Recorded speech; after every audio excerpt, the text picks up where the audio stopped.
नमस्कार दोस्तों, स्वागत है आपका हमारे इस यूट्यूब चैनल में जिसका नाम है वीकेसी विशु।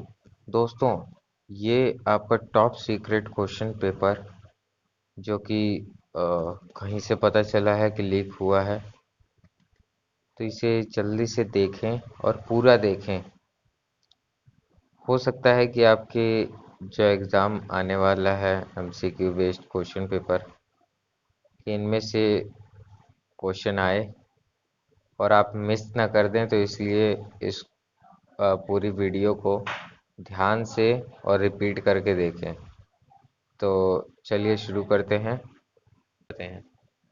हमारा पहला क्वेश्चन है, अंतर्राष्ट्रीय भाईचारे को किसके द्वारा महत्व दिया गया है? Option 1 Vivekananda, option 2 Rousseau, option 3 Dewey या ऑप्शन 4 पेस्टलॉजी।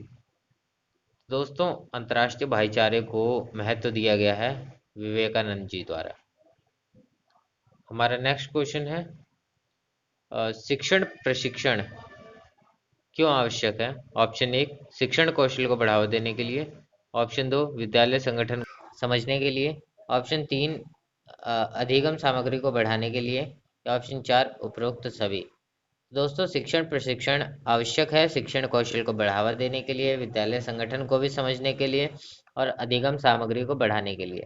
तो दोस्तों, इसका सही आंसर है ऑप्शन 4 उपरोक्त सभी।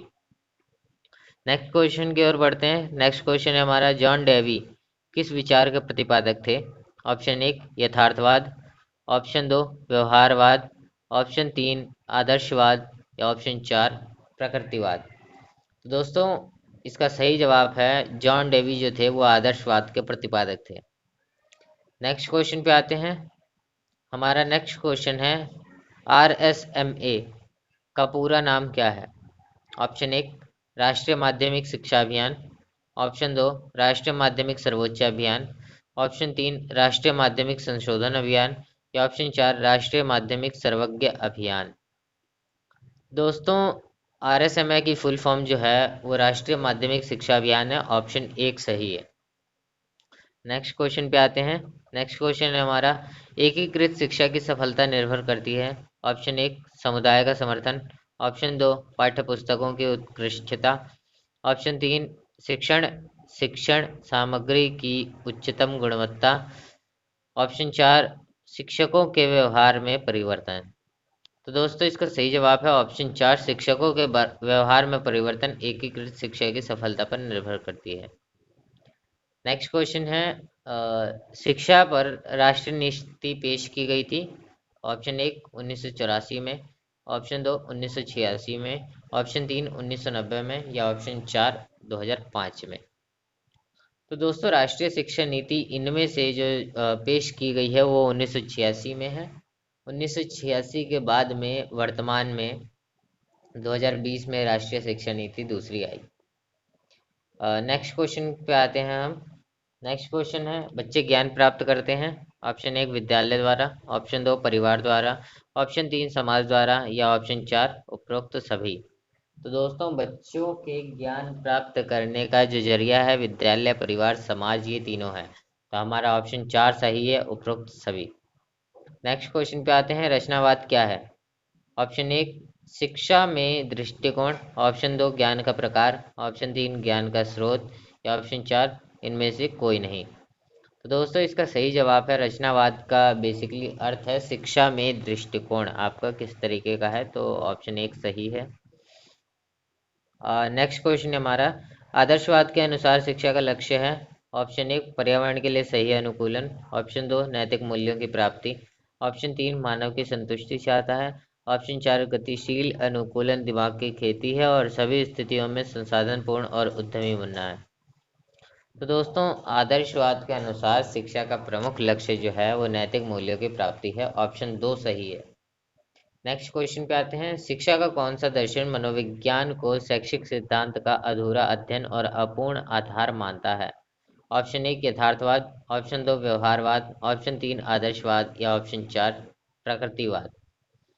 दोस्तों, शिक्षा का ऐसा कौन सा दर्शन है जो मनोविज्ञान को शैक्षिक सिद्धांत का अधूरा अध्ययन और अपूर्ण आधार मानता है? वो है आदर्शवाद। आदर्शवाद के अनुसार ही इसको मनोविज्ञान को शैक्षिक सिद्धांत का अधूरा अध्ययन और अपूर्ण आधार माना जाता है। नेक्स्ट क्वेश्चन पे आते हैं। 19वीं शताब्दी के अस्तित्ववाद के संस्थापक कौन थे? ऑप्शन एक हेगल, ऑप्शन दो सॉरन किरकेगार्ड, ऑप्शन तीन रूसो, ऑप्शन चार डीजे ओकार्नर। दोस्तों 19वीं शताब्दी में अस्तित्ववाद के संस्थापक जो थे वो सॉरन किरकेगार्ड थे। इन्होंने ही अस्तित्ववाद की स्थापना करी थी, उसकी विचारधारा लोगों के सामने लाई थी। नेक्स्ट क्वेश्चन है, पाठ्यक्रम के महत्वपूर्ण कारक डैश को प्राप्त करने में मदद करता है? ऑप्शन एक शिक्षा, ऑप्शन दो उद्देश्य, ऑप्शन तीन मूल्य या ऑप्शन चार काम। तो दोस्तों इसका सही जवाब है ऑप्शन दो उद्देश्य, क्योंकि पाठ्यक्रम का सबसे महत्वपूर्ण कारक है उसके उद्देश्य को पूरा करना। तो ऑप्शन दो सही है। नेक्स्ट क्वेश्चन पे आते हैं। सिलेबस डैश का एक हिस्सा है? ऑप्शन एक पाठ्यक्रम, ऑप्शन दो कक्षा कक्ष, ऑप्शन तीन क्रियाएं या ऑप्शन चार समाज। तो दोस्तों इसका सही जवाब है ऑप्शन एक पाठ्यक्रम। पाठ्यक्रम जो है वो सिलेबस का एक हिस्सा माना जाता है। नेक्स्ट क्वेश्चन पे आते हैं। कौन सा कथन सही नहीं है? ऑप्शन एक सीखना सक्रिय है, ऑप्शन दो सीखने का निर्माण किया जाता है, ऑप्शन तीन सीखना चिंतनशील है या ऑप्शन चार सीखना कोई आजीवन प्रक्रिया नहीं है। तो दोस्तों इसका सही जवाब है ऑप्शन चार सीखना कोई आजीवन प्रक्रिया नहीं है। नेक्स्ट क्वेश्चन पे आते हैं। आदर्शवाद शब्द बना है ऑप्शन एक आइडिया प्लस लिज्म से, ऑप्शन दो आईडी प्लस लिज्म से, ऑप्शन तीन आइडिया प्लस इज्म से या ऑप्शन चार उपरोक्त में से कोई नहीं। तो दोस्तों इसका सही जवाब है ऑप्शन तीन आइडिया प्लस इज्म से आदर्शवाद शब्द बना है। नेक्स्ट क्वेश्चन है हमारा। पाठ्यक्रम विकास के प्रमुख घटकों में से नहीं है? ऑप्शन एक मूल्यांकन, ऑप्शन दो पृष्ठपोषण, ऑप्शन तीन दोनों या ऑप्शन चार उपरोक्त में से कोई नहीं। तो दोस्तों इसका सही जवाब है पाठ्यक्रम विकास के दो प्रमुख घटक होते हैं मूल्यांकन और पृष्ठपोषण। तो ये ऑप्शन तीन सही है, दोनों। नेक्स्ट क्वेश्चन पे आते हैं। पाठ्यक्रम सिद्धांत की विशेषता है? ऑप्शन एक विद्यार्थियों में विश्वास पैदा करना, ऑप्शन दो व्यापक क्रियाओं का अभाव, ऑप्शन तीन अतीत की अवहेलना या ऑप्शन चार अति क्रियाशीलता का भय। दोस्तों इसका सही जवाब है ऑप्शन एक विद्यार्थियों में विश्वास पैदा करना पाठ्यक्रम सिद्धांत की एक विशेषता है। नेक्स्ट क्वेश्चन है हमारा। पाठ्यक्रम सिद्धांत के प्रमुख दोष में से है? ऑप्शन एक करके सीखने पर बल, ऑप्शन दो सामग्री विद्यार्थी स्वयं तैयार करता है, ऑप्शन तीन सामाजिक विकास पर जोर देना, ऑप्शन चार तर्क शक्ति की अवहेलना। तो दोस्तों इसका सही जवाब है ऑप्शन चार, जो पाठ्यक्रम सिद्धांत का प्रमुख दोष है तर्क शक्ति की अवहेलना। नेक्स्ट क्वेश्चन पे आते हैं। नेक्स्ट क्वेश्चन है हमारा। आदर्शवाद के जनक कौन थे? ऑप्शन एक प्लेटो, ऑप्शन दो सुकरात, ऑप्शन तीन हीगल या ऑप्शन चार उपरोक्त सभी। तो दोस्तों बेसिकली आदर्शवाद के जनक जो थे वो ये सारे ही हैं, लेकिन सुकरात को आदर्शवाद का जनक माना जाता है और प्लेटो और हीगल जो हैं आदर्शवाद की विचारधारा को और आगे बढ़ाते हैं। तो क्योंकि यहाँ पे फोर्थ ऑप्शन भी दे रखा है उपरोक्त सभी, तो यहाँ पे उपरोक्त सभी आएगा फोर्थ ऑप्शन। लेकिन अगर दोस्तों अगर ये माने कि इनमें से एक चौथा ऑप्शन भी दे देता है जो या तो इससे रिलेटेड नहीं है या उपरोक्त में से कोई नहीं, तो यहाँ पे जो बेसिकली आंसर होता वो है सुकरात। लेकिन यहाँ पे उपरोक्त सभी दे रखे हैं तो क्योंकि सब ने मिलके ही आदर्शवाद की जननी बने हैं ये तीनों। ठीक है, तो नेक्स्ट क्वेश्चन पे आते हैं हम। नेक्स्ट क्वेश्चन है अपना। सांख्य दर्शन का निर्माता है? ऑप्शन एक श्री ऋषि वेद व्यास, ऑप्शन दो कपिल, ऑप्शन तीन श्री कृष्ण या ऑप्शन चार उपरोक्त में से कोई नहीं। तो दोस्तों सांख्य दर्शन जो है वो कपिल ने लिखी थी।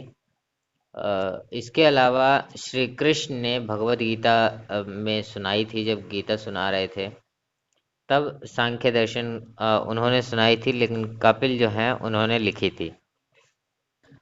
इसका वैसे बेसिकली सही जवाब है 21वें का कि कपिल सांख्य दर्शन के निर्माता जो हैं वो कपिल कहे जाते हैं। नेक्स्ट क्वेश्चन है हमारा।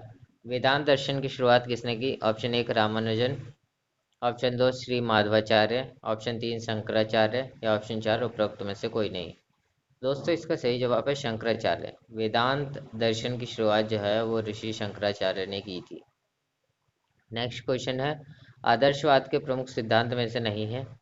ऑप्शन 1 व्यक्तित्व का विकास, ऑप्शन 2 मन और पदार्थ एक है, ऑप्शन 3 आध्यात्मिक मूल्यों का महत्व या ऑप्शन 4 उपरोक्त में से कोई नहीं। तो दोस्तों इसका एक सही जवाब जो है आदर्शवाद के प्रमुख सिद्धांत में से नहीं है, वो मन और पदार्थ एक है। क्यों? क्योंकि आदर्शवाद जो है उसका मानना ये है कि मन और पदार्थ जो है वो दोनों अलग अलग चीज़ें हैं। तो दोस्तों आज की क्लास हमारी यहीं ख़त्म होती है। अगर ये वीडियो आपको पसंद आए तो कृपया इसे लाइक शेयर और सब्सक्राइब कर दें। और हम आपके लिए जो टॉप क्वेश्चन हैं जो लीक हो रहे हैं कि एग्ज़ाम में इस तरीके से आ सकते हैं या नहीं आ सकते हैं, वो हम आपके सामने पेश कर रहे हैं ताकि आपकी तैयारी जो है वो और अच्छे से हो जाए। तो इसलिए चैनल को सब्सक्राइब करना ना भूलें, क्योंकि आने वाली वीडियो जो है वो और भी ज़्यादा इंटरेस्टिंग होने वाली है। तो थैंक यू। अगर ये वीडियो अच्छी लगे तो लाइक और शेयर और सब्सक्राइब जरूर करें। धन्यवाद।